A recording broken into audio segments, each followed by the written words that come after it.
Welcome to नौकरी की बात बाय पीबी सर। स्वागत है आप सभी का हमारे यूट्यूब चैनल पर। और आज का हमारा जो नोटिफिकेशन आया है वह नोटिफिकेशन मध्य प्रदेश पावर जनरेटिंग कंपनी लिमिटेड कार्यालय अधीक्षण अभियंता प्रशिक्षण संजय गांधी ताप विद्युत गृह मध्य प्रदेश power generating company limited Birsinghpur Umaria से आया हुआ है। इसके तहत ITI अप्रेंटिस के आवेदन हेतु इन्होंने ऑनलाइन इनविटेशन मांगा है। तो आज हम इसी के बारे में पूरी डिटेल आपको बताएंगे, कैसे अप्लाई करना है, क्या योग्यता है और कितने नंबर ऑफ़ वैकेंसीज़ यहाँ पर रखे गए हैं ट्रेनिंग पीरियड के लिए। शुरू करने से पहले अगर आप चैनल पर नए हैं तो चैनल को सब्सक्राइब करना मत भूलिए, क्योंकि ऐसे नोटिफिकेशन हम रोज़ अपलोड करते हैं।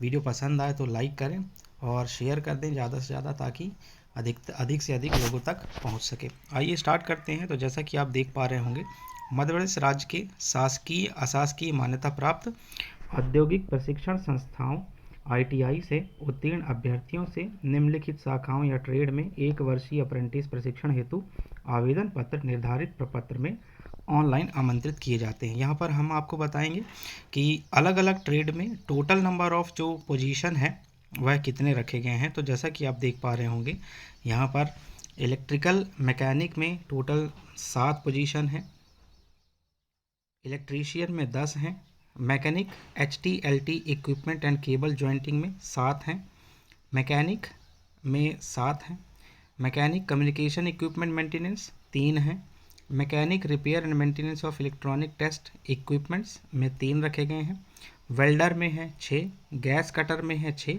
इंस्ट्रूमेंट मैकेनिक में है 7, computer operator and programming assistant that is COPA इसमें रखे हैं 10, बॉयलर अटेंडेंट में रखा गया है 7, फिटर में रखा गया है 7, मशीनिस्ट ग्राइंडर में रखा गया है 7, ऑपरेटर PLC सिस्टम में रखा गया 7 और टर्नर में रखा गया 7।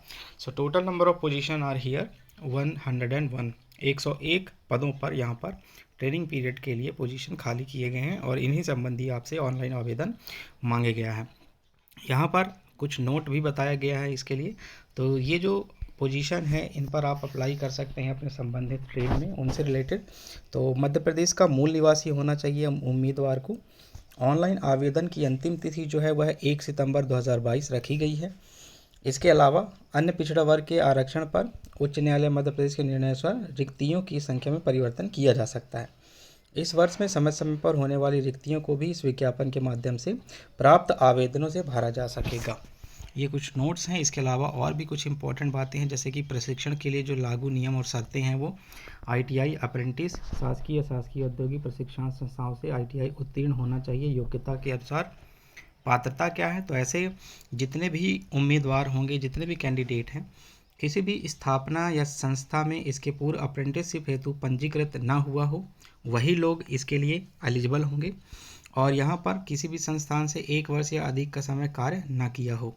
दूसरा इन्होंने रखा है पात्रता के लिए कि जो प्रशिक्षुओं का चयन है उनके शाखा मतलब उनका जो ट्रेड होगा, उसी ट्रेड में जो ITI में उनका जो मार्क्स होगा उसी मार्क्स के हिसाब से मेरिट लिस्ट बनाई जाएगी और उसी के आधार पर आपका चयन किया जाएगा।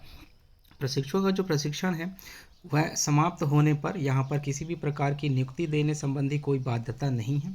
अगर वहाँ पर रिक्त पोजीशन है तो आपको वहाँ पर नियुक्ति दी जा सकती है, अदरवाइज़ आपका 1 साल का ट्रेनिंग पीरियड के बाद आपको वहाँ से रिलीव कर दिया जाएगा। कोई भी अगर आप अपनी जानकारी यहाँ पर असत्य या फिर त्रुटिपूर्ण जानकारी देते हैं तो आपका जो ऑनलाइन एप्लीकेशन है वह निरस्त किया जा सकेगा। इसके अलावा यहाँ पर अगर आप किसी भी तरह का कम्युनिकेशन करना चाहते हैं तो इन्होंने अपना वेबसाइट दिए रखा है, इस पर आप मेल करके भी प्राप्त कर सकते हैं, या ये लोग अपना कंपनी का जो website official website that is mppgcl.mp.gov.in पर आप इंफॉर्मेशन प्राप्त कर सकते हैं। साथ ही यहाँ पर जितने भी आवेदक होंगे, आपका जो अप्रेंटिसशिप पोर्टल है जैसे दैट इज़ apprenticeshipindia.gov.in, यहाँ पर आपका रजिस्ट्रेशन होना आवश्यक है। इसके अतिरिक्त यहाँ पर यह भी बताया गया है कि कोई भी प्रशिक्षु है, जैसे कि आवेदक हैं, जो आवेदन ऐसे हैं मूल निवासी होना चाहिए मध्य प्रदेश का, ये तो ठीक है। इसके अलावा यहाँ पर जबलपुर, कटनी, उमरिया, शहडोल, अनूपपुर ये ऐसे ज़िले हैं जहाँ से अगर कैंडिडेट बिलोंग करता है या फिर यहाँ के रहवासी हैं तो उनको प्राथमिकता पहले दी जाएगी, उसके बाद दूसरी जगहों के उम्मीदवारों को प्राथमिकता दी जाएगी। तो ध्यान दें, अप्लाई सभी कर सकते हैं, लेकिन ये जो पास में रहने वाले हैं इनको ज़्यादा प्रेफरेंस मिलेगा। बात करते हैं आयु संबंधी छूट की। तो जो आयु संबंधी छूट है वह नियमानुसार आप सभी को मिलेगा, जैसे जैसे कि अनुसूचित जनजाति, अनुसूचित जाति और अन्य पिछड़ा वर्ग के लोग हैं। तो यहाँ पर न्यूनतम आयु जो होनी चाहिए आपकी 18 वर्ष होनी चाहिए। हालांकि यहाँ पर अधिकतम आयु 25 वर्ष रखी गई है। 25 वर्ष अधिकतम आयु है, इससे अधिक होंगे तो उसके लिए एलिजिबल नहीं होंगे। हालांकि आपको आयु में रिलैक्सेशन भी मिलेगा। तो यहाँ पर आपकी आयु की गणना जो है वह 1/7/2022 के आधार पर की जा रही है और आपकी न्यूनतम आयु 18 वर्ष और अधिकतम आयु 25 वर्ष होनी चाहिए। इसके अलावा अनुसूचित जाति, अनुसूचित जनजाति और अन्य पिछड़ा वर्ग नॉन क्रीमी लेयर के उम्मीदवारों को अधिकतम आयु सीमा 5 वर्ष की और दिव्यांगों को 10 वर्ष की छूट दी जा रही है। बात करते हैं इसके चयन प्रक्रिया की। तो जैसा कि हमने आपको बताया है कि जो चयन प्रक्रिया होगा, आपका आईटीआई में जितने भी मार्क्स होंगे या परसेंटेज होगा उसके आधार पर मेरिट लिस्ट बनाई जाएगी और उसी के आधार पर आपको उम्मीदवारी में प्राथमिकता दी जाएगी। दूसरा ये है कि यहाँ पर उम्मीदवार केवल एक ही ट्रेड में आवेदन कर सकते हैं। अगर आप एक से अधिक ट्रेड में अप्लाई करते हैं तो आपका उम्मीदवारी निरस्त किया जा सकता है। निर्धारित समयावधि में ज्वाइन न करने पर चयन स्वतः निरस्त हो जाएगा। स्टाइपेंड की बात कर लेते हैं। तो स्टाइपेंड जो होता है यहाँ पर कौशल विकास एवं उद्यमशीलता मंत्रालय, भारत सरकार द्वारा इस संबंध में जो स्टाइपेंड होगा, 1 वर्षीय आईटीआई अप्रेंटिस के लिए 7,700 रुपये प्रति माह का स्टाइपेंड रखा गया है और 2 वर्षीय आईटीआई अप्रेंटिस के लिए यहाँ पर 8,050 रुपये का स्टाइपेंड रखा गया है। इसके अतिरिक्त कोई भी भत्ता या लाभ आपके लिए अवेलेबल नहीं होगा। ये स्टाइपेंड आपको प्रति माह दिया जाएगा, तो ये भी आप ध्यान रखिएगा। इसके लिए आप सबसे पहले आपको आवेदन कैसे करना है। तो जो आवेदन की अंतिम तिथि है, जैसा कि आप देख पा रहे हैं, 1/9/2022 की मध्य रात्रि 11:59 या 12 बजे तक आप इसके लिए अप्लाई कर सकते हैं। कहाँ से? apprenticeship.india.gov.in में जाकर। यहाँ पर सबसे पहले आप इस apprenticeship.india.gov.in पर जाएंगे, अपना पंजीकरण करेंगे।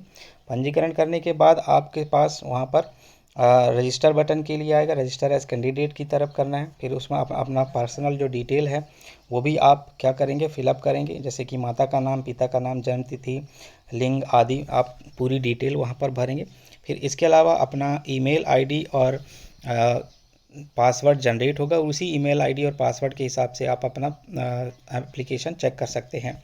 इसके अलावा क्वालिफ़िकेशन सेक्शन में आपको अपनी तकनीकी योग्यता भरनी है। इसके अलावा वहाँ पर जितने भी प्रमाण पत्र हैं वह डाउनलोड वहाँ पर अपलोड करना है। प्रेफरेंस सेक्शन में आपको शिक्षुता प्रशिक्षण के लिए अपने सेक्टर का चयन करना है, ट्रेड का चयन करना है।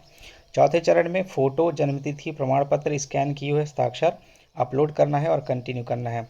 वहाँ पर जैसे ही कंटिन्यू करेंगे आपके पास कन्फर्म और एडिट बटन आएगा। तो अगर आपने गलती की है तो कहीं तो एडिट कर सकते हैं, अदरवाइज़ कन्फर्म पर जाएंगे और फिर उसके बाद आप पूरी तरह से रजिस्टर हो जाएंगे। यहाँ पर अपना कॉन्टैक्ट डिटेल और ईमेल आईडी, मोबाइल नंबर अच्छी तरह से ध्यानपूर्वक भरें। कोई भी त्रुटि नहीं होना चाहिए, क्योंकि एक बार सबमिट हो गया तो वहाँ पर आप किसी प्रकार का कोई मॉडिफिकेशन नहीं कर पाएंगे।